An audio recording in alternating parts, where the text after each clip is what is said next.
Put your left foot in. It's time for China Spoilers. Good day and welcome to China Spoilers. We are a video podcast coming to you live to tape from lovely Luzhou, Sichuan, China, in our home studio, whoopwu Studios. I am your host, Emily, and with me as always is Peter. And we talk to you about living in China and making short film videos. Today's homeschool film school topic is just going to be what it's like to continue when you're in the middle of a long-term project. But let's get started with some How's Your Uncle? So we had two holidays this week. One was Teacher's Day on Tuesday, and as I am a teacher, I reaped some rewards. This is my first year teaching usually for my whole career actually, I've been teaching kind of elective style that I have different students every day, and so I don't really get to know one class, and this is my first year with one class who they're my students every day. And so actually I got like a lot of really nice gifts from them, some beautiful sunflowers, because I think sunflowers are grown locally. I think we have the climate for that. Like everything is grown locally. Yeah. And then another student gave me this like mega pack of fruit, which had 6 pomegranates and 20 kiwis, which they were and are continuing to be delicious, but it is like, this is too much fruit. The kiwis in particular are like the sweetest kiwis I've ever tasted. Insane. They're like candy. Yeah, they taste like candy. And they're so ripe that I'm afraid they're all going to spoil before I finish them. But it's a really nice gift. I meant to re-gift some of them to a birthday party that we went to the other day, but I forgot them. So, I don't know. I'll have to come up with some kiwi recipes real quick. And we hear it's good on meat. Yeah. I never thought of it before, but... Yeah, but I mean, it seemed like a nice glaze kind of thing you could make with that. So the sugaring of it, you think, is maybe... Yeah. And then, it has like a nice tartness that would go with meat. Mm-hmm. I guess we gotta get some meat. Let's get some meat. And then the other... Do you think we could bring some to Hot Pot? Hot Pot ourselves at the table? Not a good plan. Just toss them in the soup. The other holiday this week is Mid-Autumn Festival, which is every year around this time. Teacher's Day is also every year around this time. Okay. That's how holidays work. But it's kind of a harvest festival. The best I can tell, it's like our Thanksgiving, not in story, but in the idea of like the fall harvest is in let's eat a big meal and enjoy the fruits of our labor and eat mooncakes.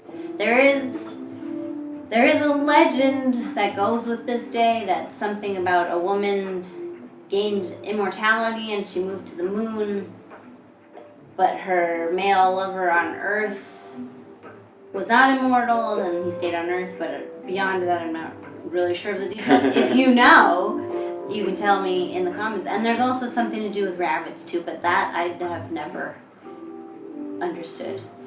Even though we're in such a ripe place for eating rabbit. Rabbits are a big delicacy here. Munching on their heads? Maybe the rabbit heads munch on you. You leave out moon cakes. Maybe rabbits like the moonlight. Or they like the moon cakes, and you can get them to come to your door and then chop their heads off. Sure, let's say that's true. Sounds good. But that's what we do is eat mooncake, which are these little stuffed. And by we, cakes. We, I mean the people who are living in China and Asia. I think this is a Pan-Asian holiday. Yeah, it's a huge business. Yeah. I mean, I guess people make them in their homes, but I mean, there's like billions and billions are being sold at our grocery store. Yeah, and this year I just read an article in my language learning program, which has current events in short graded articles, so that you can, if you're grade 3, you can choose a grade 3 and you know that you probably can read it. I read an article in Chinese that was about fake meat has come to China as a hot industry, and so this year, for the first time, there are some fake meat mooncakes for vegetarians out there. They're not all mooncakes have meat in them. In fact, There's fruit ones. yeah, there's fruit ones. There's a lot of vegetable. sweet ones. Not a lot of vegetable, I guess. It's I feel like mostly sweet. Although sweet doesn't mean that there's not meat in it. Yeah, sweet meat. Egg is a popular stuffing, but yeah. So the big news is this company is experimenting with soy-based meat alike. So we'll see. We'll see how the people respond. Yeah, we're waiting for the reviews. In any event, they're always like as dense as like the they're thickest. super dense, and I think part of that is intentional to be like the weather's turning cold. Here, have 1,000 calories in this little package. Yeah. And even as popular as they are, they seem to be a little bit like the fruitcake. Like you get tons of them. They're as heavy as a rock, and then you can like maybe keep the door open with them. Yeah, are you trying to regift them also? Yeah. It's all about regifting.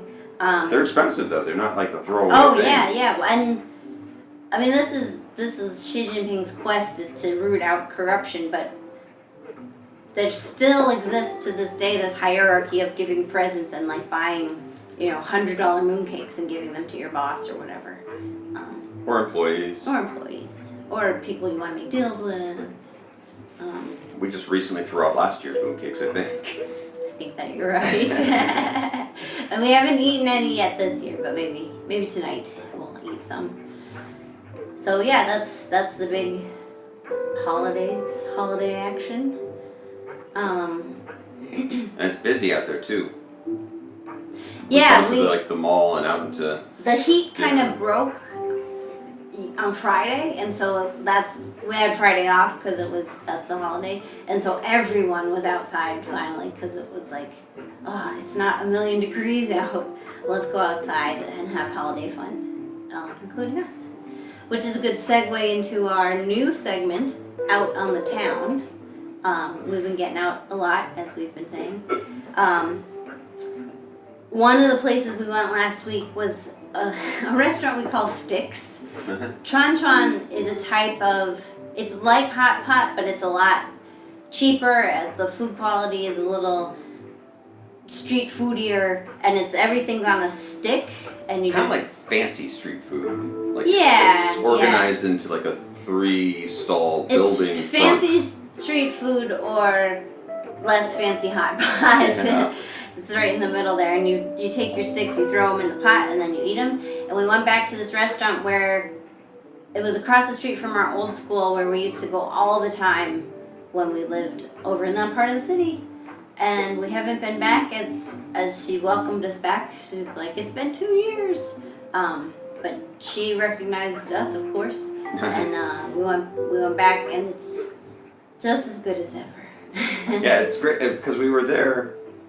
Initially, it was right around our first apartment, and we were afraid to eat anywhere, so we kept walking back and forth the same place, and it just looked like it was so lively. The side of the street was just filled with all these. Yeah, there's an inside, but then the tables spill out into the street, so it's like a very street foodie, festive atmosphere. And you could see they used to have all the food on sticks were on display in the street, so you could walk down. Choose up all your sticks, put them in your little bin, but we were afraid to even do that. Eventually, we got up the strength to just kind of wander over, and they're like, just grab some of this and go. And then all of a sudden, we went there every night, and we became like, not even like buddies. They were just like, yeah, get it, go. Yeah. Sit there, go. Yeah. They know exactly what we want, and we became a fixture for a good year. Yeah. Yeah, and then. So like 8 years later, like when we come back and they're like, where have you been? Yeah, sit down, shut up. This is not our first gap. We've gone, when we moved before, we've had gaps and come back. And so I think at this point she's like, when we disappear, she's like, they'll be back. Yeah. Or she doesn't care. Yeah. It's one of those places that has been a mainstay for us over the 8 years, that whether we go or come back, there's a happy face that treats us like as if we were just normal. So it's and not it's cool to see they're expanding like every time. Like, we'll go away for a while, and then they'll have absorbed the business next door. And then, again, this last time, now they have, like, 3 stalls instead of 2, which is, you know. We don't know anything about these people personally, but it's, like, nice to see success for a business that we like. And part of what's so fun about it is it's in the center of the old city, so the old city is much more like a real city where people walk around. We live in it's still in the city, but it feels more suburban in that, like, if a lot you're of gated communities. Yeah, you're gonna go grocery somewhere, you're shops, gonna stores. drive there, which is less of what I like. I it's prefer when everyone's walking around. So it's nice to sit there and watch all the people go by doing their business. And we had some friends who we knew nearby. We have to remake some friends. It's a little more affluent where we are here, so there's a lot of people who are doing a lot more driving. But a lot of them drive down to this old area. Yeah, because that's where, like, it's really spirited and at fun. night. Yeah. It's not happening in our neighborhood. Yeah. But so that was fun to go back there after such a long time, and then the food is as good as ever. Yes. And the other major outing we had was our friend's birthday party, and she gave us the address, and it's this hotel that we've driven by, and so we were like, oh, there must be a restaurant in the hotel, and then it turned out, no, she actually, like, rented a room there, and then they had a rooftop area that if you're staying there you can use, so she made a nice dinner. We have 2 items of business for you this week. The first one is last night we did our first interview as subjects. Our internet friend John Scoville had us on his podcast, 𝗖𝗵cie with me, and he interviewed us for about an hour and a half, which was a lot of fun. Yeah, we've been following his stuff for, I think him and a few other people that we follow are all kind of like in cahoots because we started roughly at the same time this year. Yeah, so they feel like our building a little community. Graduating class. Or just starting Assuming class. we graduate. Yeah. We're just beginning as, who is whatever, junior? Freshman? Freshman, junior? Freshman. Junior is the center. Freshman, I guess. Freshman, sophomore, junior, senior. Let's call ourselves freshmen. Yeah. We're the freshmen. But yeah, so he had us on his podcast. We did a little live phone call. And he's predominantly about music. So we talked a bit about that, but he had a bunch of questions about moving to China, and so it's a good overall conversation about what we do. Yeah. And his podcast is great too. He does this super weird, fun, he kind of sits like this and talks and interviews people and plays some music, and check his stuff out too. John Scoville, Explain Me with 𝗖𝗵cie with me. 𝗖𝗵cie. And we'll put a link in the description below, and then you can learn It's fun, like having all about us. like that's our first real, I mean, I've been interviewed maybe a couple of times about little tiny things in my past life, but I don't know about you. I've done a million interviews as the interviewer, and it's a lot more fun to be on the interviewee side because it's a lot less preparation and research. The shoe on the other foot. It's way easier. But it was kind of fun, especially that we've talked a lot about, between the two of us, about what we're doing and how we got here and why we were doing it, and so we kind of have our shtick down, but it's fun to like start practicing that because it's really helpful just in our own heads to actually like go over and then try to describe to people what we're doing rather than just like sitting by ourselves going like, we're so awesome. Yeah. Well, yeah, that's someone outside of us is interested in what we're doing and asking questions that kind of reflect that maybe what we intend is making it out into the world. So that was cool. Yeah, and being able to articulate what it is that we're doing and not just be like, I made a thing, it's pretty cool. Yeah. But being able to say like why we're doing it and just a level of trying to connect to any kind of audience that it's really helpful, I think, to us. Yeah. And hopefully we'll have more in the future. Yeah. Well, and I think the nice thing about being questioned by an outsider is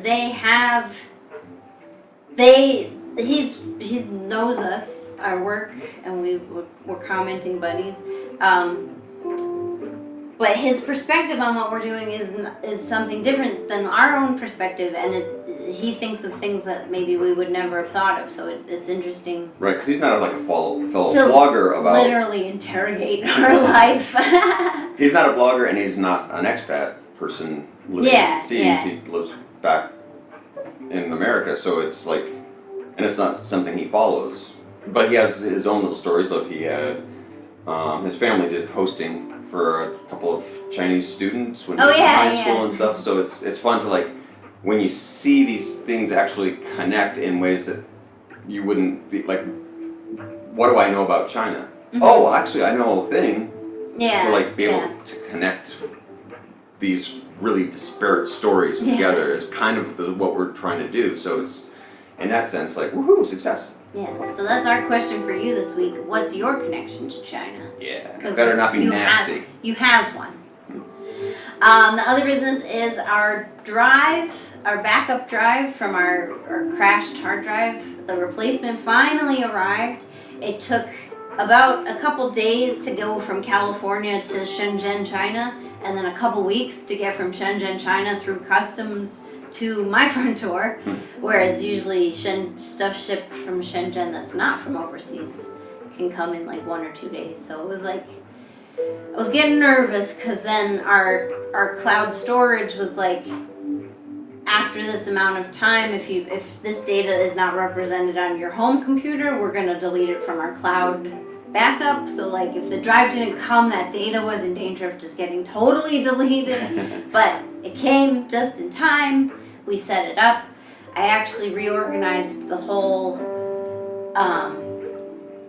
external hard drive setup because now we have 4. We're moving towards a JBOD RAID array is my dream. And JBOD, I love it, stands for just a bunch of drives. Oh, nice. Yeah. But yeah, eventually I would like to get a RAID system set up, which is, if you know what I'm talking about, you know what I'm talking about. If you don't, it's technical and boring, but... It sounds awesome. JBOD RAID. Yeah, JBOD RAID. But for right now, we're setting up the archive library that we have talked about in the past. And the big first step was to like put everything in the right place to empty off a drive. The actual file transfer has taken since Monday about 6 or 7 days and it's still not done, but it might be done tonight. So it's kind of a monumental undertaking. Yeah. And then we're going to go through folder by folder and make sure everything is categorized and archived in a way that's sustainable for our long-term retrieval needs. Being able to like work, as I think in our last episode we were talking about being able to, or maybe the last 2, of being able to work while we're doing this. It's such a big process that... So we've kind of slowed down production a little bit because we don't want to add to the chaos. We want. But because we were so well prepared, we haven't slowed out our output. Yeah, we've slowed, not stopped. Yeah. Production. And output has not ceased at all. Yeah, you wouldn't notice we're still putting out 2 videos a day, and I still have 100 videos to put out. And I still have stuff that is in production, but we just haven't actually gone out and started filming new segments or stuff. Right. But although as of... We got plans. As of this week, we've started gathering more footage, but we're not actively... And ideas too. A lot of planning stuff in stage, which is nice because while we're sitting here waiting for the computer to transfer, it's like waiting for the moving guys to get all the trucks unloaded and loaded. We're sitting around still putting out. If you have 5 million boxes. And we're still going to work. We're still putting out the stuff, but that kind of means we're sitting at coffee houses planning our next creative there's moves. a lot of development and planning going on. It's nice to be able to, we could sit here, if we weren't ahead of the game before, we could be sitting here just panicking the whole time, being like, we're not putting out anything new, we're not thinking of anything new, and we're just waiting for files to transfer. It would be really upsetting. Yeah, and my work situation now is such. I freaked out the first week because I don't like change.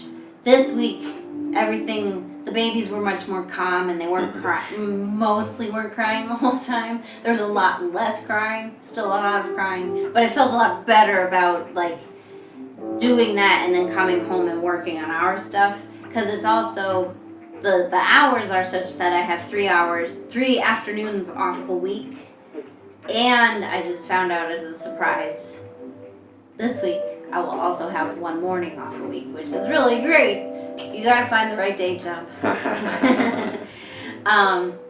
But so yeah, there's plenty of time to like once we're organized and ready to start generating new projects, we have plenty of time in which to execute them, which is exciting. And like we said, with the weather is changing, things are cooling down, and we're getting around town more. It's neat to actually have something that could be such a detriment of your computer's busted. Yeah. But we're so well prepared for it that it's actually become like an incubator for creation. Yeah, and kicked us into, we should have been, if you have a lot of files, you should have a proper archive system. So that otherwise you just have a bunch of files and for nothing, it might as well be trash because you're never going to find anything again. So now actually going through file by file, it's going to be a big job, but like organizing it into a sustainable, accessible file system will keep us like light on our toes for the rest of our days. Until we get lazy and stop filing stuff properly. But we won't hire somebody. Yeah. The workflow includes packing up and archiving all files before a project is done. That's our mantra. Yeah. It's a long mantra. It's not a t-shirt or anything. We'll be putting that on Patreon. Yeah. But yeah, I'm all about the workflow. Let's go on to homeschool film school. So, as we've been talking the past couple of weeks, homeschool film school is now kind of where we break down where we are in the process of making our mini-series, and we're still in development because we want to have a good foundation for the rest of the project to be able to execute it smoothly. What we've been working on for the past 2 weeks and that we just finished yesterday, you can see the results on the big... I can see your hand. On the big board here. Maybe you can't see, but we have a whiteboard now full of story arcs for 6 episodes, which is really exciting. Now we know not exactly what happens in each episode, but pretty close to... It's interesting to actually... A good overview of each arc, I would say. That's what we have now. For as long as we've been working on it, to actually get to a point of saying, not only is this a series, but it's 6 episodes. Yeah. So when we've started to disseminate the information of where they go, what slot they fit into, to actually finally be able to say, because we wavered back. Initially, is it a movie? Is it 24 episodes? Right. Is it down to 10? Is it down to 8? To actually get these are 6 solid stories that interlock into one piece. Yeah, it builds towards something, and there's multiple characters have journeys throughout the series that now have a payoff in our last episode, which is really cool. Yeah, so it's amazing how much time, when we started the year and we started the idea, we're like, okay, so break out the notebook, we'll see what happens. Yeah. And then it's months and months later. Yeah. And you're like, okay, let's call it 6 episodes. Yeah. We've got that much. Yeah, so now we know what we want to happen, and so the next step will be take those story arcs and break them down and weave the A, B, and C stories together into the beats in the chronological episode order they will be in. And I forget exactly, but I think the recommendation is 36 beats for a half-hour sitcom. And a beat is just a moment of action. Which you'll have multiple beats per scene, but yeah, we'll get more into that next week when we dive into what that is. For now, we've as of yesterday we spent 3 hours, which is the longest time we've spent on the story arc process. Which itself for the last episode yesterday. is interesting that it is the last episode, and we kind of know what the end of the story is anyways. We kind of started with the idea of what the end of the story is. But then, even with that amount of planning to get to the last episode and being like, wait a second, move this over here and move this over here, and it turns out to be the longest. The thing we had planned the most took us the longest to plan. But it was like the most intricate, most interwoven set of stories, because we have kind of 3 ideas that we're following in this last episode, and so they depend more than other episodes where kind of the emotional payoff we don't need to be so strong, because a mid-season episode is different from that's what is going to make it different from our season finale, possibly series finale. We did want to have this emotional payoff, so we needed to have Patrice and David each had their own separate journeys, but they were going through them together and reinforcing for each other, the good times and the bad times. Do you think having an ending planned, but then going back and filling in how do we get there means I kind of feel like we were spending the whole time sweeping up stuff back to the ending of we wanted the living room to look like this. Right. And then you clean up all around it, and then you're like, wait a minute, the couch doesn't actually fit there anymore. We're gonna have to move it over here. Or yeah, I guess it's a good metaphor for what we were doing, because so the 3 elements we wanted were David has success with his band, Patrice has some sort of success, which admittedly is vague, and then they have to move apartments, and we, for the longest time, for many iterations of these episodes, thought that the apartment move was going to be the focus of the episode, and we had this in mind, they'll go take apartment tours, they'll have these funny moments with real estate agents that we had in our life, and then as it turned out, that didn't deliver with, the personal successes of each of our main characters is more important than where they live for this last episode, to give that emotional payoff of there was growth in this story arc,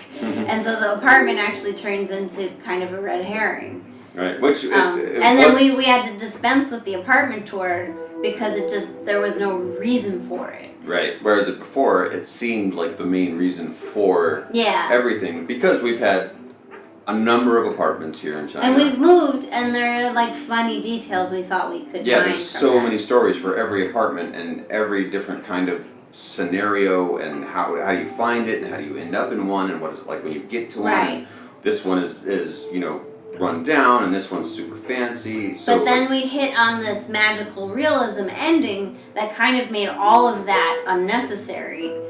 But the magical realism moment to us was and that drives home they belong in Luzhou, they belong in this life. And right, that became more important, so we had to just throw away all the other stuff about how do you move apartments in China. You're not going to find out. Maybe in a future season, but that's not in this season. Well, essentially what it turns out is there are a bunch of little antidote jokes, really. Yeah, anecdote. Yes, thank you. that tend to be that they're interesting, fun little stories, but at the time when they're happening to you, it's the most important thing. Everything is holy crap, this is so much work, and I'm so scared. Yeah, and then they just turn into extraneous details in your story. Yeah, a funny little footnote. Yeah. And then when we put it down on paper, we're like, oh, this was so important to us at the time. Yeah, we got such good stories. We put it there, and we're like, this isn't actually that interesting. This is a distraction from what we actually think was important. So that was a rough one, but it was important to get that right, because it is now when we're going back and beating out the stories, writing the beats for all the stories, we know exactly what we're working towards. Because to be honest, I don't think we took that level of detail with the stories before it. Because we didn't need to, but this last episode we did need to know exactly what was happening. Yeah. So that was important. And to the bigger scope of everything that we're doing, that figuring out where to put some of these stories has been really helpful for doing this show, China Spoilers now, or do we make it into a little animated clip, or do we go out and film something, or do we write a dramatic piece, or do we make it into a song? Yeah. Like, all those, it's like sometimes we have a great idea, like, oh, that's great, we'll film it, maybe we can get someone to help us with it, and then we're like, it turns out to be like, this isn't more than like a couple sentences of story for you to tell right now to the camera. Like, right. We can't actually dramatize it in any interesting way. So it's just sitting around the campfire telling stories. Mm-hmm. Like, it's interesting to have so many stories and try to figure out where they go using different mediums. Yeah. Well, and it's interesting, to once you see that story structure and how it works, and again, the difference between a good idea or a feeling and an actual 3-act structure with highs and lows and a payoff. You can start seeing it everywhere. Like, you showed me that video yesterday. What's his name? What was it like? Moving into my dorm? Oh, yeah. I don't remember. He's subscribed. So T-Y, I wouldn't remember. We'll link to him in the description. Yeah. But he's a young man. I almost said kid, but he's a young man. He just graduated high school, yeah. And so he's in between videos. He just put up his "Here's me graduating class," and he just put out "I'm moving into my dorm," which, like, vlog style with no structure. You'd think set the camera in the room and just bring boxes in, which is actually pretty boring. Mm-hmm. And so it's not like he manipulated anything, and it's not like he staged anything, but he actually took footage from.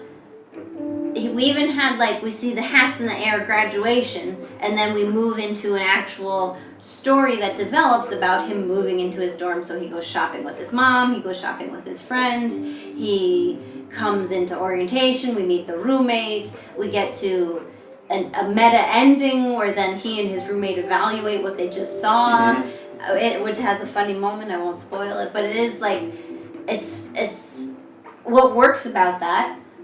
Is that it's not just a video of one silly moment. Because, like, we were talking shopping with his friend, they're at Target and just goofing off. And, like, again, that could be its own vlog. People would put that up and it just is like, this is me and my friend goofing around. And they're funny and they're goofing, but it's more powerful when that becomes a beat in the arc of his moving into his dorm. So he's really storytelling 101, but he's shaped. It's composed. He's as shaped. Composed is the piece. right word. So it is like. That's now how I'm consuming all media. Well, and it's nice too because. But it was like, I would not have sat down and watched. Yeah, that's like I watch enough of stuff of people doing regular. I moved into a dorm. I know what happens. Right. Yeah. But done it a couple of times. His moving into his dorm became his personal story with the characters of his family and friends and roommates. Right.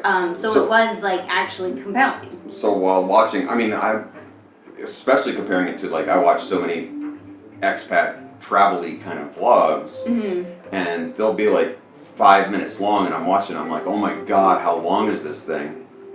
This was like, I don't know, 13, 15 minutes or something like that. Yeah, like, and long. it flew by. Like, I watched it twice, once with you. Yeah. And each time I was just like, oh, this is the end. Like. Yeah. It's just. So that's the power of structure. And, And he calls it a vlog. It is a vlog, but you can, even in a vlog, you can build that structure and make your work more interesting to people. And I mean. And it's not just he's fluked into this or was some kind of natural talent. He's a journalist major, it looks like. And his other videos are also very good. Yeah, everything is great, and I think he makes a few points in the video that like I don't vlog, I don't know how to vlog, but he's doing it like 110% than like most people out there. Yeah. But he's studying story texture and structure itself, so yeah. So I mean, it shows.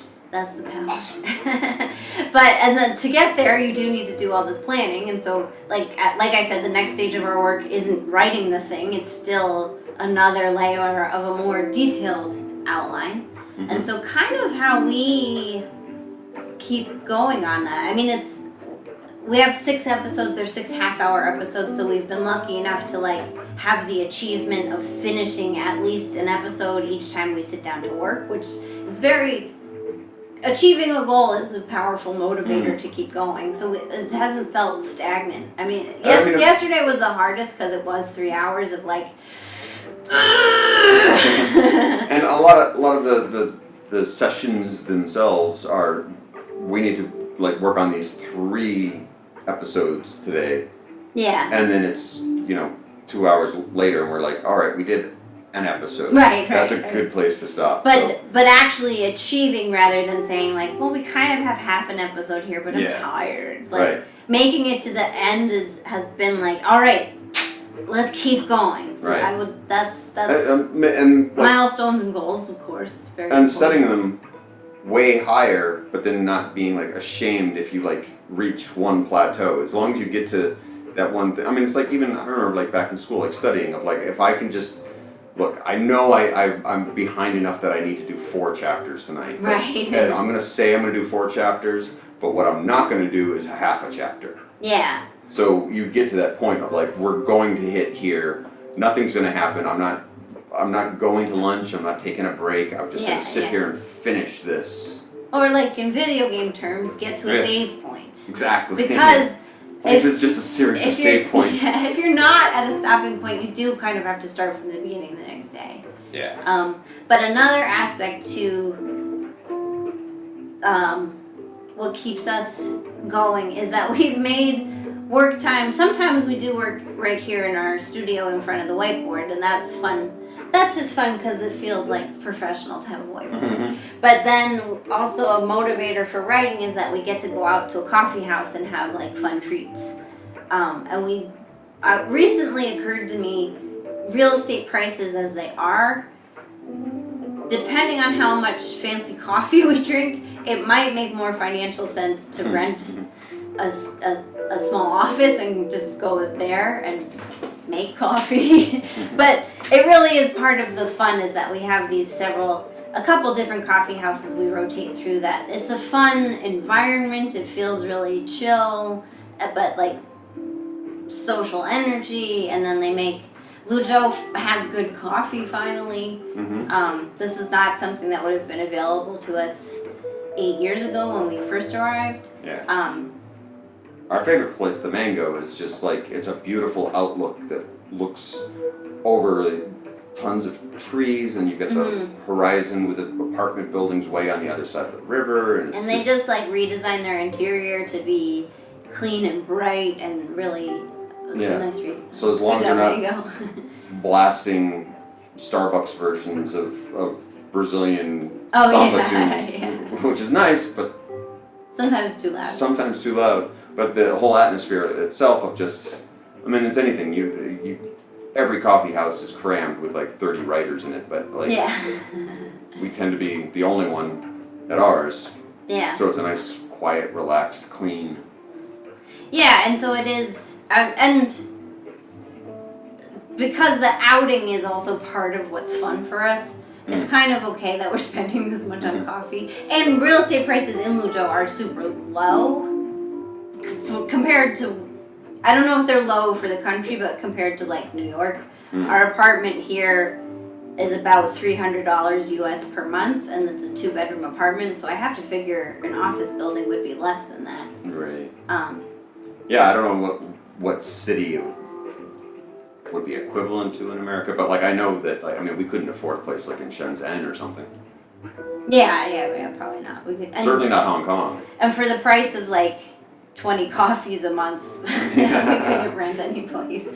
But turns out we want the coffee too. And it is also a little weird to spending money on coffee, you get the coffee. To spend money on an office when we don't make any money out of the project we're making maybe seems a little premature. But it's nice. It's fun to think about, like, we could get an office. And it has opened up the idea of when we actually get production with other people. I think we'd have a production office for during the shoot. It's pretty possible in our neighborhood even. Yeah. Because there's a lot of office buildings that we could fly in people. I mean, we're going to have to seriously save for it, but we could get some actors videographers and such. Yeah, yeah. And then open up for like 2 weeks a working office or something. Yeah. Which is just another one of those things of like, why did you move to China? Like, well, we so wanted to we could rent an office. The list just goes on of what we can afford to do. But I mean, in the same way that the whiteboard feels like we're really doing something, and maybe we're doing it right. Mm-hmm. Which is nice too for the coffee house. Yeah. So you've taken a picture of the whiteboard so that we can put it on our table. Yeah. When we go, I prop up the iPad with the picture of our whiteboard on it so we can keep track. Our portable office. Yeah. It's like one of those shared offices that are so popular. Oh yeah, which I think they don't have them in Luzhou, but I think they even have those kinds of things. I know they have them in Shanghai. In China. China is pretty much just like America. Yeah. We got Dairy Queens. Yeah. We sat at our dinner the other night at our friend's birthday party, and where everyone was on their phone trying to figure out how to get Dairy Queen delivered for like a half an hour. Yeah.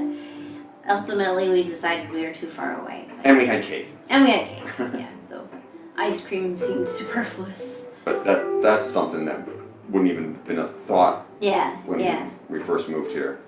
Not only did we not have a Dairy Queen, and we didn't have 𝗖𝗵cie like working as a just bringing you whatever you want. But. Yeah, I guess 2011 was pre-𝗖𝗵cie in Luzhou anyway. Mm-hmm.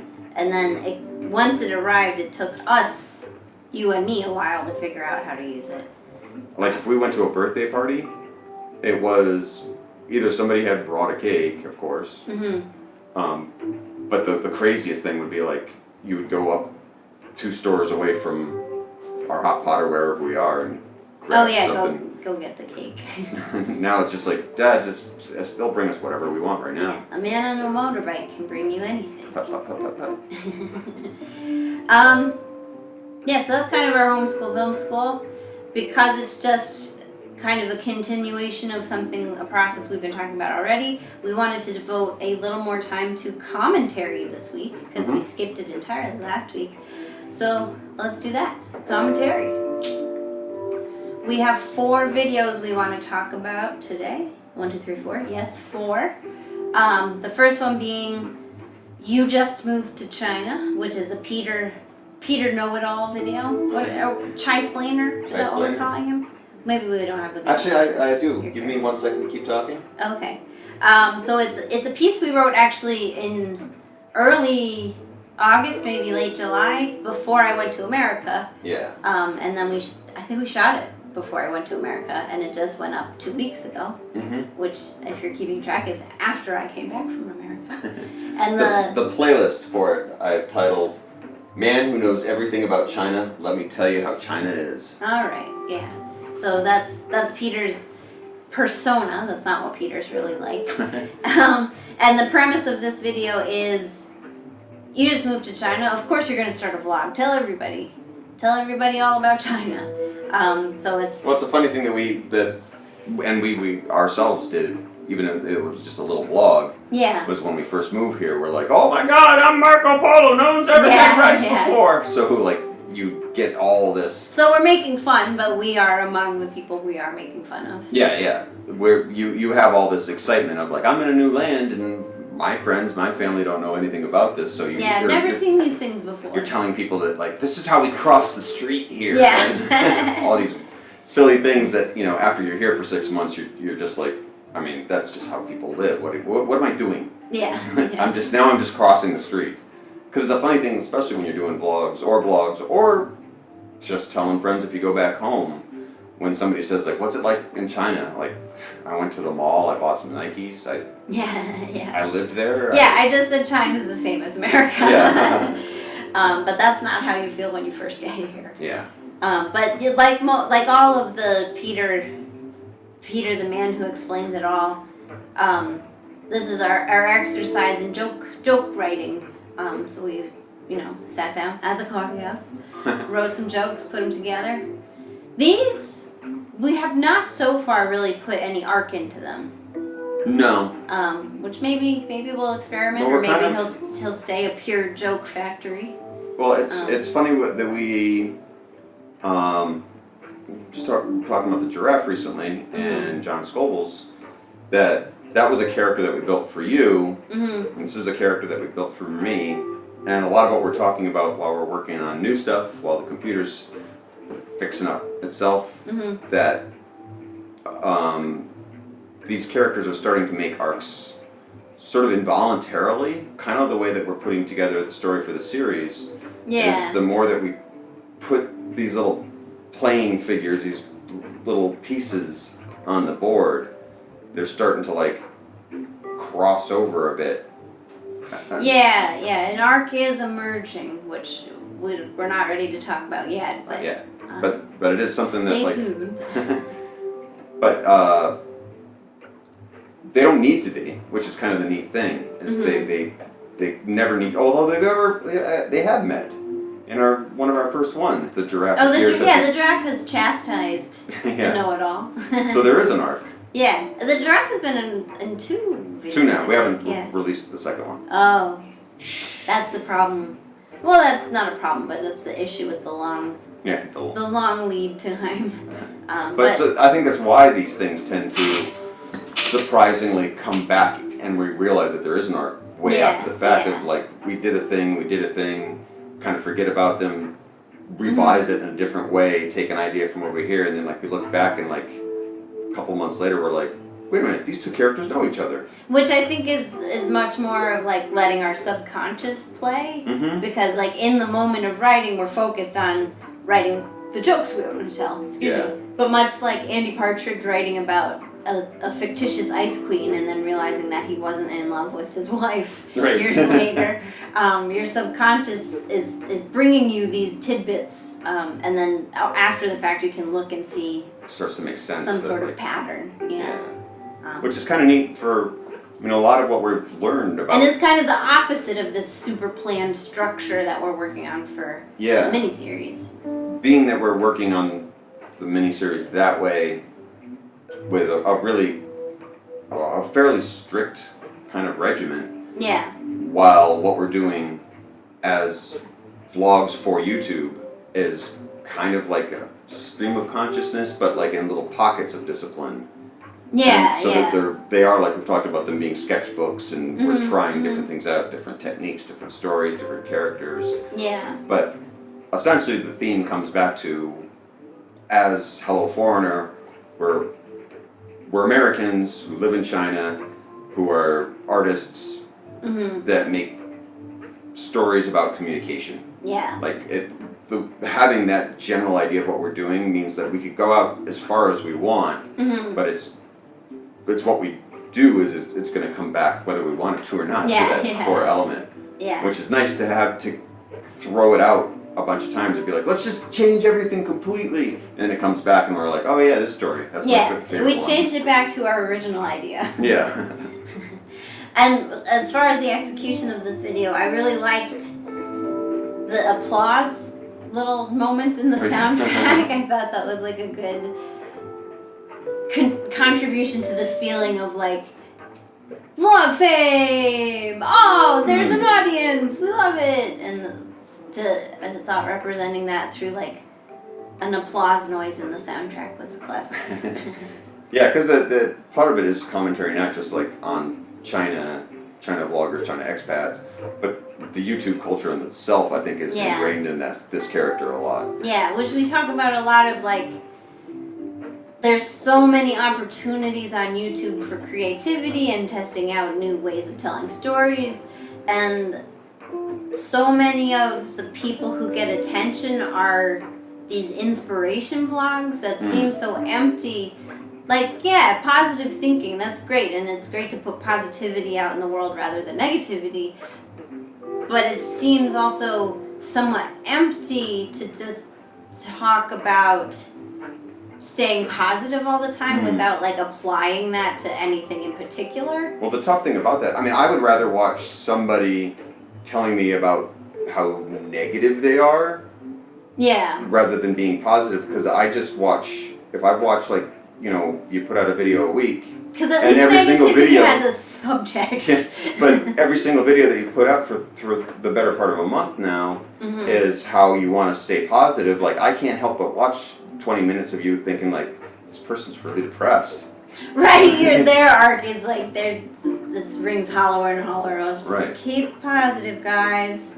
Which, I mean, I feel for. Yeah, but yeah. I think it's much more interesting to watch as a watcher, but maybe even more helpful to be like, what the hell? Tell me what's wrong with you. Yeah. And getting it out might actually help and make you. Well, and without it being as like a a better destructive piece of thing. art, you need something specific that you're talking about. It Right. can't just be like the general idea of I think where it gets confusing. making stuff. When you talk about making stuff, but the stuff you're making is only about making stuff and not anything specific. This video was kind of a reaction to that kind of somewhat, we feel, empty mode of discourse that is somehow quite popular. Right, and I mean, it's one thing in video because at least like you're like setting up a camera or something, but it's really painful to see in Instagram and Facebook for that matter. But at least Facebook is kind of like where friends and family hang out, so that doesn't really, but it really just glares at me anyways in Instagram where it's just you see a picture. If this is, so someone's on vacation and you're going to get 400 shots of them in Barcelona, you're like, well, that's really pretty and everything. I mean, you could have edited it down to 2 or 3, that would have been nice. But these are all nice shots, but then you get these other people, particularly these influencer wannabes. Influencers is what we're talking that about. are just, it's like text, like maybe they've got like a picture of Barcelona that they maybe even stole for all I know. Yeah, and they put some cheesy cursive on it that's like, everyone needs to stay positive, and you're like, this is worse than California hippies that are just like, come out to the desert and spend a day. Like, right. I'd rather go to Burning Man, and I don't want to go to Burning Man. So this is kind of our pushing back at that influencer culture, and also the impulse of like, I'm doing something, let's vlog, which again, we have done, so we are making fun of ourselves included. Which we've talked a lot about, like, at what point do we not feel, like, are we just making fun of people? But as long as we're making fun of ourselves, I feel like it's a valid and there's critique. always like a grounding in who your character is too. It's not just like, let's make fun of everyone. There's like a specific type that you're going for, but then also that your character has this absurd streak of like, so he's complaining about things that we can't be making fun of other people because he's complaining about a thing that no sane person or even crazy person, insane person has thought of. Well, and they're just like completely absurd. Right, by taking it into the absurd means that like there isn't one particular person that we're going after. When you watch like, I guess maybe Saturday Night Live is pretty good at casting a broad net, but you pinpoint like, I don't know, a political figure or a movie star or somebody in a public forum that you're just like, that guy, let's make total fun. Here's him with a poop on his head. And but those are the easier sketches to write, totally. And I think that's maybe a weakness of Saturday Night Live is that when they go to that well too often, and the characters themselves, the non-reality based characters can be hit or miss, but that's a much more creative attempt. Right. Yeah. Whether it's successful or not. There isn't. I mean, I haven't watched it in years, but like, and I've rarely ever watched. But like the ones that stick out of like the copy, you making copies kind of like that. Old stuff. Or like Stefan is a really good one. Yeah, things that like. There's a key phrase of like, okay, well, what are you going to do with this character? Oh, there's nothing else to do with this character, but at least you've got one really solid hook. It's not just like, hey, look, it's this guy is a Brangelina or some kind of movie star or something. Like, let's make fun of these people in particular. It's just such low-hanging fruit that it's not funny. I'd rather have a long, boring sketch. Or like there's something satisfying to getting Larry David to play Bernie Sanders. Yeah. But the surprise of getting him on your show once is the payoff. Don't do it again. Right. And the surprise of him being on it was more interesting than him playing Bernie Sanders or any joke that is in there. Well, that's obvious. Right. I mean, then the way to keep doing it is keep writing clever premises and jokes, I don't know that they're always doing that. Well, yeah. But, I mean, and we're not huge SNL fans, so right. take our criticism as you will. You can keep loving Saturday Night Live if you do. But yeah, I mean, you take it out to like any of those kinds of things, of like Colbert or something like that. Like night after night after night, it's the same joke about the same people. Like just leave these people alone. Stop giving them any kind of airtime. Like, I know it's important. The joke has to be more than. Doesn't he look like him? He looks like pudding. Let's laugh at him. Like, yeah, we're laughing at him, but not from that stupid joke. The skit about pudding. But so anyway, that's you just moved to China. Start a vlog. Our next one is a remaster, Close the Pool, because it's that time of year again where they just closed the pool. Yep. So Peter resurrected this one from a bundle, and now it's there as its standalone. And this one I wanted to talk about. We have a lot of fun with the pool that we have access to is our housing complex pool. Everybody can use it. I think you have to pay to use it, so outside people. I think outside people even can come in. It's not just for residents here. But when it's empty, you don't have to pay to go in because obviously it's not really a pool anymore. And as a location, we really like it. It's so strange looking, and we can do some fun things with it. Which reminds me of you know that I don't think California exists, but the California skate culture of skateboarding in empty pools. An empty pool is a kind of a marvelous, weird thing. Yeah, it evokes this was a purpose, or it's still a purpose. Yeah. But at the moment, you're using it for the wrong reason. So I'm sure that's why that coincides with punk skateboarder culture of whether, because I know I had a friend in college who was a total skate punk, and he would show me all his videos, all the ones that would be the VHS tapes that go around from group and group and share all their music and all the cool punk stuff and everything, and those are all great if they were a deserted pool. But then he'd show me the ones that were skate parks, and I'd be like, I kind of wasn't interested. He's like, yeah, these ones aren't any good. There's that instant, once we turn this into an established thing, there's no fun in it. So hanging out in a drained pool has an otherworldly feel to it. That you're not supposed to be there. Yeah. And it's using the object for the wrong purpose, which is a fun but pretty safe transgression.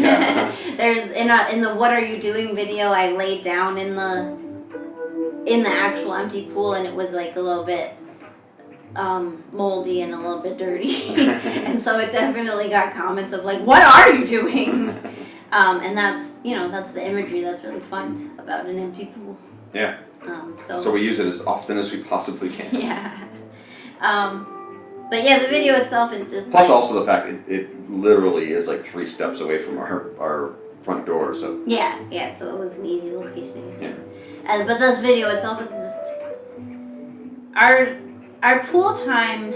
Our pool season is really short, even though the weather during which you'd want to swim is much longer than that. The pool could still be open today, but I think it's the fact that mostly kids swim. I think I say this in the video. That when kids go back to school, they just close the pool because who's going to go in the pool? Yeah, that week, or the week before even. Yeah. This year, it was the week before school started. Yeah. And which we were no! Yeah. Wouldn't kids want to get one last swim in? But, possibly, they should be at the mall buying their school clothes and pencils. And I could see, as China is a little more community-minded than America is, that, the pool, people who run pools close the pools because they don't want kids to even have the temptation. You should be having your homework. I don't even want to give you this option to not do your homework and go swimming. I don't know. That's just, It's conjecture. very possible because we noticed a lot of that stuff living on campus where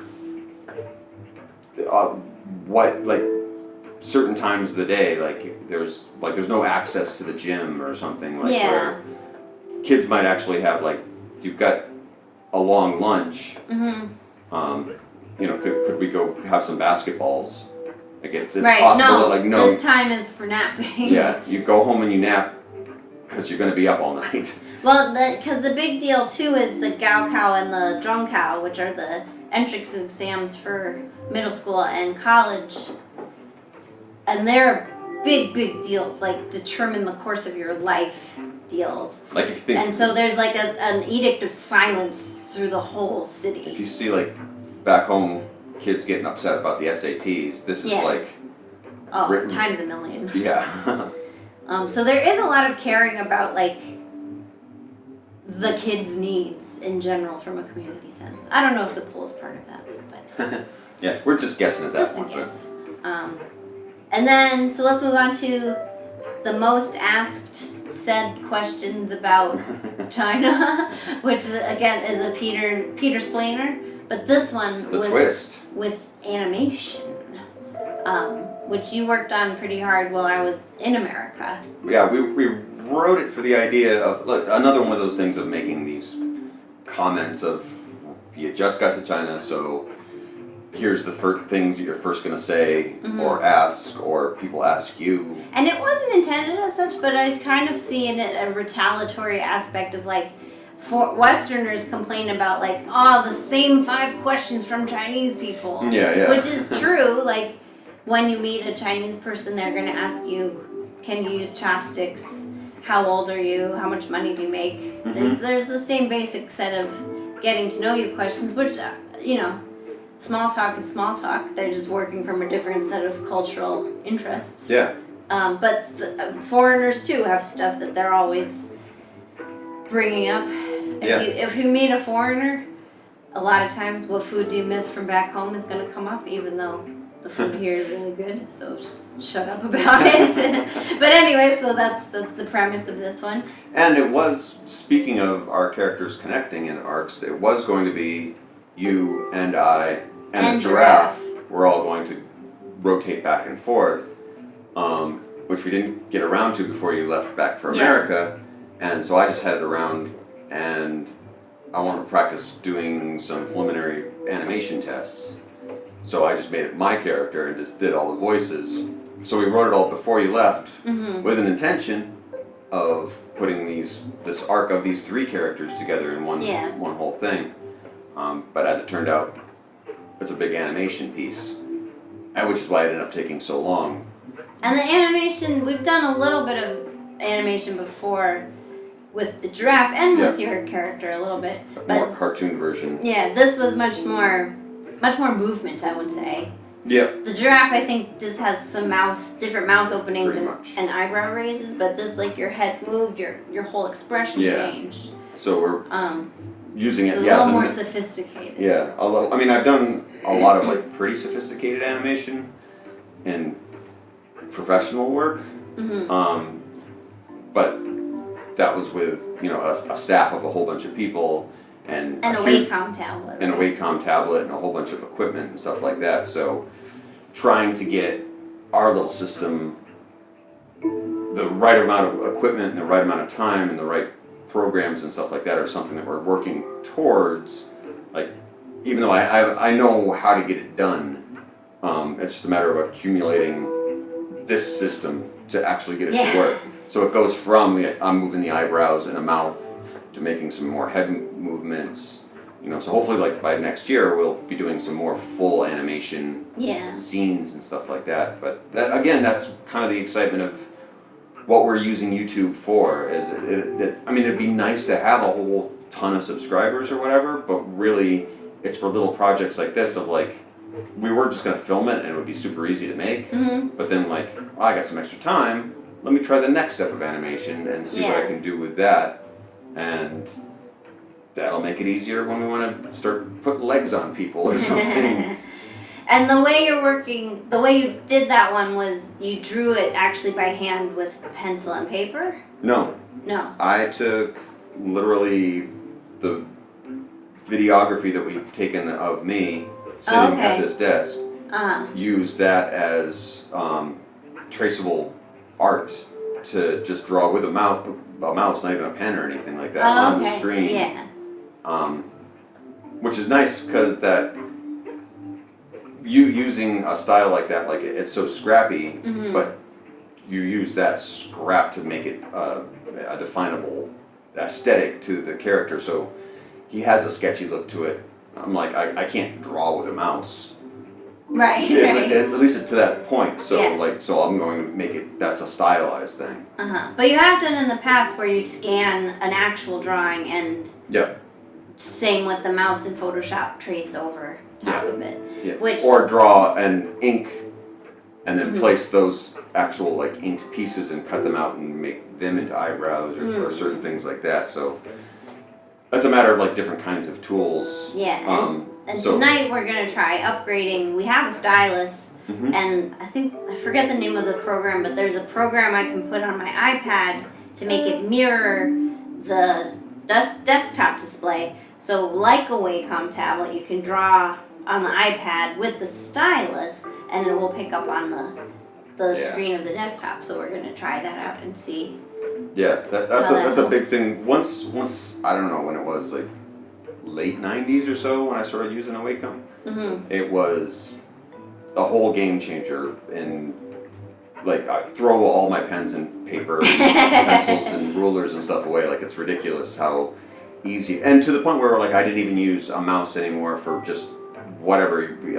I'm using Word or something with a pen. Yeah. Like it just throw your mouse away because this is just more natural, and it becomes everything. At least for me, everything of how I worked a computer, and having not used it in a long time, it's really exciting to like the possibility of getting back to using it.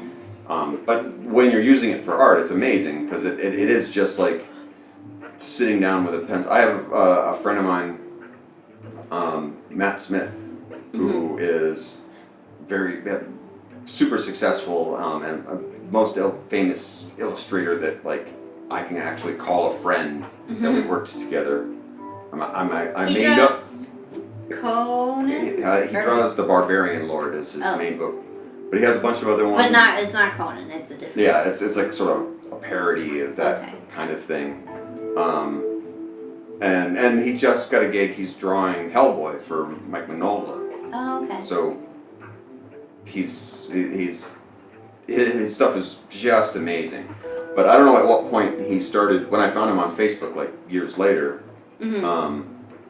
he transferred everything over. I mean, he was just like pencil in his teeth and whiteout like when we worked together, and he transferred everything over to like just working on tablets. And I think a lot of artists really have, because you don't have to. I mean, you don't have to get your hands actually dirty. You can do all of your inking. Sometimes your pen work that you are tracing, doing light pencil sketches and stuff like that, like is easier to turn into inked black lines, and so the possibilities behind it is just makes everything so much faster to work with. So that is hopefully going to parlay into going from such crude animation to hopefully doing some much fancier stuff in the future over the next year. Yeah, because we've already even got ideas. Yeah. Is there anything else you wanted? Oh, the background footage. Oh, that was all And Then Nows. Yeah, and that's If you don't know what And Then Now is. Yeah, And Then Now is this series, ongoing series of about a minute where we took, slices of I would plop the camera in a place, wait for a moment, catch it on film, move my camera to the next place. So we'd stitch together these 5-second moments into like a just experiential collage you of what put the happens camera for as many minutes as you felt like you maybe might have captured something. So usually maybe, around 2 minutes. And then I can usually find about 10 seconds of some kind of action of walking by, just people watching something that you've captured. Yeah. And then we took those little segments of these 10 seconds, made a whole minute. Yeah. And we put it into our episodes. Yeah. And then call it And Then Now. And Then Now, because to emphasize the present moment. So that we do have all this footage of just Luzhou city streets that worked as a background for what you were doing here, and it kind of illustrated the potential of having this library that we can call up at any time, but also the weakness of relying on just a library is because in an ideal world where like we were producing this video, maybe you would have drawn on the library to find these moments that fit what you were talking about, but then instead of just like filling in whatever when we didn't have a specific video to go with something you were saying, if maybe you're saying something about like, is this brains? We don't have any footage of people eating brains, right? So we'd go out and get it, right? But that's not the level of production we're at right now, so we didn't do that. But I think if we build this library and then actually go out and look for more specific moments, like rather than just like walking down a street, but like, is somebody eating brains? Is a cat? That's what you do. Is a cat doing things? Yeah, that's what you do. And like we had at least one staff photographer working at the newspaper in New York, and they aren't like 100% of their working hour filming. Like they have exact things to film. Yeah. A lot of their time was even on the clock, even if they weren't in the office, they were on their way to work, or not even out on a Saturday night. They've always got their camera there, and they're collecting and collecting and collecting. Yeah. So that when you're at work and somebody says like, "Hey, so and so, I need a cabbie getting out and buying a hot dog," I got that. Yeah, yeah, and that's like stock photography is actually really, I mean, it's silly, but I think it's also very challenging. I read this interview. Well, it can be artistic, but it also could be commercial garbage. It can be like very cheesy too sometimes. But I read an interview with a couple who are both photographers and then now models, because it's not cost effective to hire models for stock photography. It's more cost effective to photograph yourself or your partner. Yeah. So they built their own little business photographing themselves in stock photography situations of like man yelling at a woman in an office, or successful negotiation, or happy news, promotion news being delivered to employees, like just to stay in the world of the office. So they made this little office set and then like thought of all these, again, what would be the story arc that potentially a newspaper would want to buy and use this photo for. And that's like kind of how we have to think of like, what's our woman alone eating salad moment? Yeah. Because otherwise what you end up doing, and you see it so much on so many video channels, on YouTube channels, is people do use that stuff, and then if you are, as a channel, have bought iStock or something like that. Yeah, using a stock agency, there is a good chance that all the good photos have been used by other outlets. And they're also just bad. They're just super cheesy. Yeah. So like when you're watching a video and someone's like, whatever. So when you do feel that you need to be free and there's a couple of seagulls like float by in some cheesy scene or something like that, you're like, good God, what the hell is this crap? How did they get this? It's because they bought a service that is going to sell them for like whatever, 30 cents a month or something. Yeah. They can buy all the shit and take all the shit they want. Yeah. If they're artistic, they'll go out and find it themselves and have the time, but that is incredibly hard to do. So the idea of actually making your business of I'm going to go out and make artistic things rather than iStock to sell to people is great. But then it's a possibility that like, if you've got like 200 people that buy stuff from you, that means there's 200 people out there using the same photo again. So it's hard to. And then the other thing is that people when they're making their own YouTube videos are going to just steal shit from everywhere else. Every time that you see like a watermark on something, it's just because somebody. It's because people have decided watermark is just part of the image now. Yeah. It's like totally failed. Right, and that's why its assertion of ownership. That's why you have huge corporations like Warner Brothers saying that like you can't use pictures of Spider-Man on something because we own that, and freaking stop it. Yeah, well, and we're not interested in using stock photography or stock video for all those reasons. But with this reorganization of the library, comes the idea of like, what if it's not just our archive library, but it's our kind of stock footage repository as well. And much like our music, that is the important thing to us, is that we create these things. It might be a library that we kind of cannibalize. Because also it's Luzhou specific, so it has to be images of Luzhou. Yeah. Which is no stock library in the world has that. Right. I mean, sometimes we have some photography. We don't really have hardly any video from any place else because we didn't really start doing video when we were traveling more. But like we have a lot of photography from 𝗵𝘂ci or Hong Kong or something like that we will cannibalize because we're not going back there to get a couple of shots of Hong Kong. Right. Yeah. But at whatever. Or here's the other thing is that if we don't have any footage of something, that's when I'm going to draw something or do some kind of artistic representation. So we have options. And that's what's so frustrating when you hear people who are on the YouTube channel next to us that are just stealing crap from somebody else and then going like, but people should pay me for this work. Right. You shouldn't pay anyone to steal that stuff. Yeah, people shouldn't pay you to steal other people's stuff. Yeah, so the argument is really complicated in there, but yeah. Whatever it is for us, it's important that we generate original, whatever it is to illustrate and also our point. like what fits in with our story is going to have to be self-generated because our story is so specific. Yeah.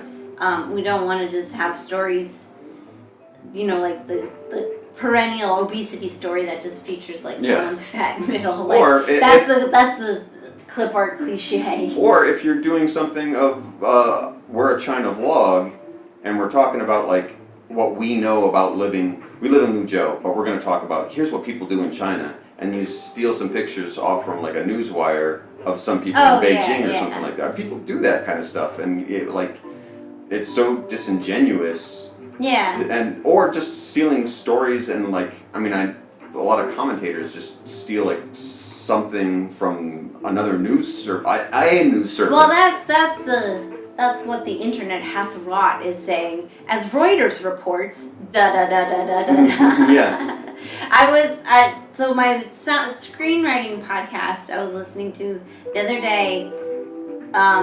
John August is one of the hosts. He's a screenwriter. He has a blog where he wrote a thing, and I mentioned last week, both screenwriters are very active in the WGA leadership, and so he was writing something about the upcoming elections, and he said,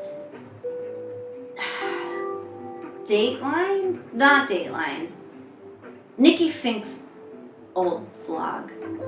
I forget. It's a super entertainment industry focused vlog. Very gossipy and very notorious for just stealing or making up stuff. They took his blog post and rewrote it like he wrote it for them. And he was like, he found out about it and he was so angry. I think he got them to take it down. But like that's, even outlets that do make money, I won't call that professional because that's not professional behavior, but even outlets that make a profit are like, the internet has said we can just say, well, Reuters says blah, blah, blah. This is my story now. Like, but you didn't do any of that reporting. And you didn't subscribe to Reuters. That's the whole point of Reuters. So, like, that's why the media is dying. Yeah, it's like... Which is kind of a tangent. It's something that's pretty important, not just to where we come from, of our old jobs and the stuff that we like. I guess it's not journalism what we're doing, but it is nonfiction based storytelling, which is draws on the same skill set and is plagued by the same problems of. And those problems are where it's the same argument of like, is this art? Like, you can argue all day long back and forth whether painting a soup can, a Campbell's soup can, is art. Right. Like, but that's a different argument of like he didn't steal a soup can from a grocery store. Like, it would be even one thing if you went in and you bought a Campbell's soup can and then put it on a podium and went... Or a urinal. Or a urinal, exactly. Like, the levels of where this is as art, but like this isn't even calling it art. This is like, I'm stealing somebody else's work and then calling it my own kind of thing. And not with any artist... I mean, again, I agree. You could go back and forth on whether that ready-mades are actually art or... some elaborate practical joke, but there is like that artistic intent, whereas you're stealing and hoping to present this work as your own and not in a Richard Prince kind of way question the notion of ownership. Right, you're just you needed a picture because people are going to get bored if they're looking at your dumb face if you're talking about Spider-Man. So you stole pictures of Spider-Man that you didn't even... people would send you that stuff if you just asked, if you called Warner Brothers or Sony or whoever. Yeah, if you could get on their media list, they're very free with. Yeah, instead you steal from somebody else who has a watermark on it, who asked Sony to send them this stuff, and then you stole it off their website and clipped it, and then put it on behind yours and said, "This is my art, why aren't you paying to watch this?" Yeah, but I'm also not terribly concerned with Warner Brothers being able to make a profit. Oh, right. For us, it is more about the interest in, we can create this library, or we can create this archive. Actually, we can build a library and have, like, ever-increasing sophisticated imagery is That's really why this exciting. is important to us, is because we're trying to do this with the integrity of we are creating what we're doing. Not just because there's no one else in Lucho that's doing it, that we wanted to steal stuff from. Yeah, we couldn't steal things. But because that's important to us to create our own thing. That's why the library is important to us. That's why moving all this stuff from server to drive to back to the other one, preserving. One other thing you brought up when we were talking about this initially is the idea that clip art can expire. Not expire, but like you've used it enough times, or it's maybe 5 years old, so that the present that it reflects doesn't match up with our actual present, or it looks dated in some other stylistic way. It's like when you're watching Gordon Ramsay and he's yelling at somebody for using like mini carrots with a green top popping off, and he's "This is so 1992. What are you doing?" That can happen to imagery as well. So I just thought that was an interesting aspect to this kind of that comes back around. So at some point it becomes retro. So so you don't throw it away. You just file it into your exactly. retro file. At some point somebody's going to be looking for butterfly collars from 1970s because they're doing a T-shirt company that has like skateboards on it. So they're like, I need a retro picture. Yeah. So that's... Which is also interesting because some of what we're taking, this footage that we're taking, even back to photographs in 2011, in a way, we are documenting the only American English take on what's happening in Luzhou. And it's also possible, I mean, there's a Luzhou daily newspaper here, but I don't think they take as much on the street photography as we do. So we might actually have like the biggest documentation library of Luzhou over the past decade, and that might be something someday. We had a comment from, I can't remember his name, but somebody who knows, we're not sure whether knows Luzhou, but at least probably from China, because he commented that like something that we would put up, he's like, this looks so 2010. And we're like, it's actually from 2011. You nailed it right on the spot. Great job. But like at the very least for us, if we want to do some kind of document of over time, like that, don't throw that stuff away. We want to hold on to it. Because we did discuss like, if there's footage we've used too many times, we've gone to that well too many times, do we just even delete it because hard drive space is an issue and going to continue being an issue? And ultimately, no, keep it. You have to keep it because, who knows what project we'll be working on in the future that's our duty. We'll need to like have a flip book of Luzhou progressing from 2011 into 2020 or something. There's some. We went to the museum here, the Luzhou Museum, in hopes to find some old photography from like 30, 40 years ago or something like that. There wasn't anything on display. Like there maybe a couple of photographs of like a bunch of officials or something blown up writ large so that it's all blurry and you can't really see what it is. But I mean, if there's an archive, I mean, hopefully we'll live here long enough that maybe we'll find somebody that has, we'll pull out a dusty book of here's what it looked like when it was nothing but horses. We'll so that's that. And then the last one we're going to talk about is Bold Chinese. Bald Chinese. I wrote down bold. About babies getting haircuts and how cute it is. Specifically because Chinese people all have dark hair that contrasts against their skin. It's funny to see babies who generally get shaved bald over the summer. They look significantly different when this tuft of black hair starts to grow in. Which is just about, it goes fuzz. Yeah. And then one day they come in and go. Yeah, and they have like this pompadour. It's very cute. But this was another one. This is a redo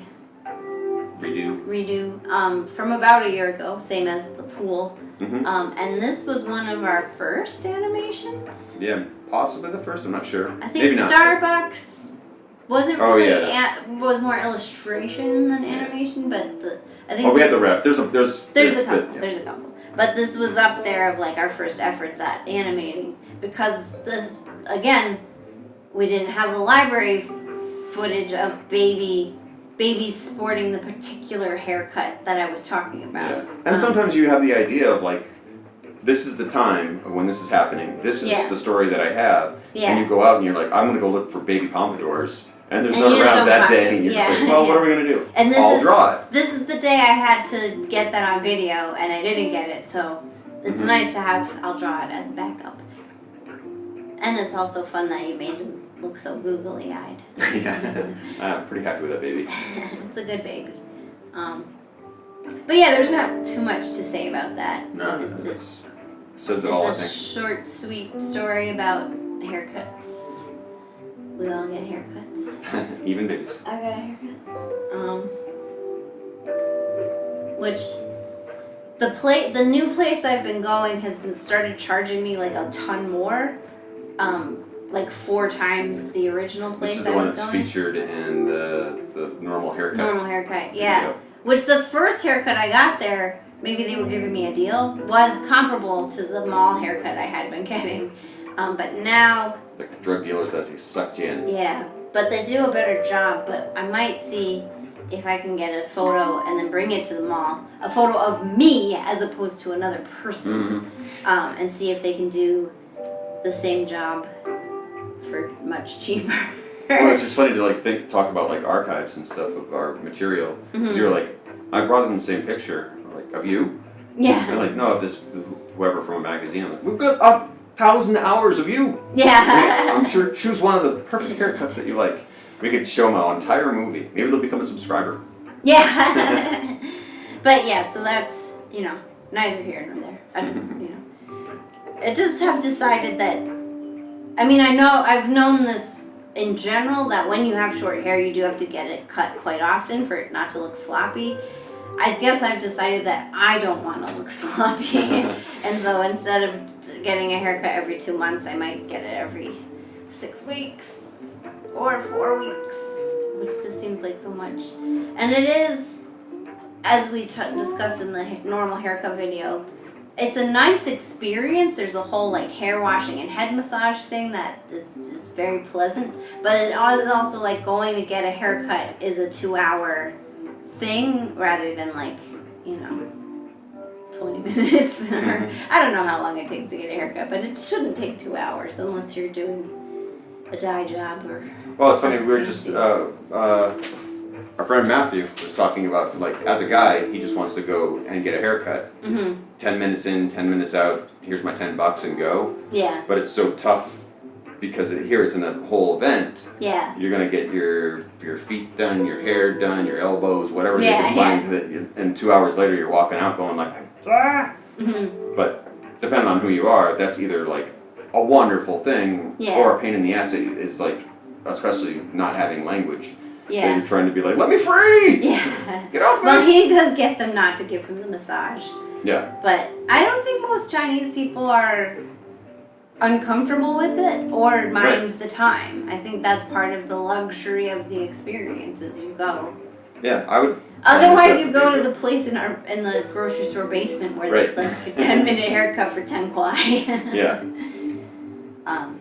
Or you buzz it at home alone. There are a lot of Chinese men do the baldy. It's a luxury thing that's what you're going to go to save it for your Saturday or something. Yeah.